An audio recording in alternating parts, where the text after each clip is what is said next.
ዕብራውያን ምዕራፍ 1 ካብ ፍቅዲ 3 ጀሚሩ ቅዱስ ጳውሎስ ነዚ ስነ ሓሳብ እዚ እናጠቐሰ ክኸይድ ከሎ ወውእቱ በህላዊሁ ገብረ በዚያ ነጽህ ኃጢአተነ ኢሉ የምጽኦ እግዚአብሔር ወልድ ጎይታናን መድኃኒናን ኢየሱስ ክርስቶስ ኣብ ዕብራውያን 1 ፍቅዲ 3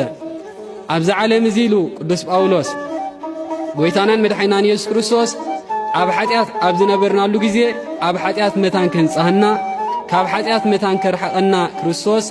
ካብ ኃጢአት እንነጽሐሉ ስራሕ ሰረሐ እናበለ የምጽእ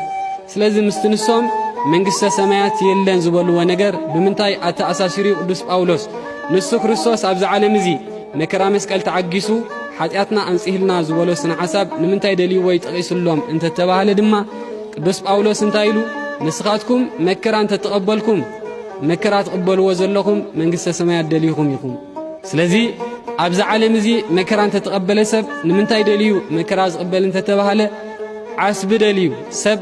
መከራ ትቐበል ክበሃል ከሎ ንመከራ ድማ ብትዕግስቲ ሕለፎ ክበሃል ከሎ ገለ ነገር ውፅኢት ደልዩ ንሱ ክርስቶስ ግን ኃጢአትና ከንጻህልና እምበር ንሱ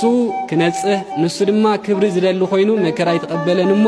ንሱ እኳ ክኸብር ዘይብል መከራ ዝተቐበለ ንሱ እኳ ምንጻህ ዘየድልዮ ምእንታና መከራ ዝተቐበለ ንሕና ዋጋ መንግሥተ ሰማያት ደሊና መከራ እንተተቐበልና እቲ መከራ ምዕጋስ በዚሕኩም ዲና በለ ቅዱስ ጳውሎስ ምስ ናይ ክርስቶስ መከራ እናነጻጸረ ይምህሮም ስለዚ ክርስቶስ ኣብዚ ዓለም መከራ ተቐቢሉ ክበሃል ከሎ ክኸብር ኢሉ መከራ ኣይተቐበለን ወይ መንግሥተ ሰማያት ክኣቱ ኢሉ መከራ ኣይተቐበለን እቲ ናትና መከራ ምቕባል ግን ኩሉ ጊዜ ዋጋ ደሊና ኢና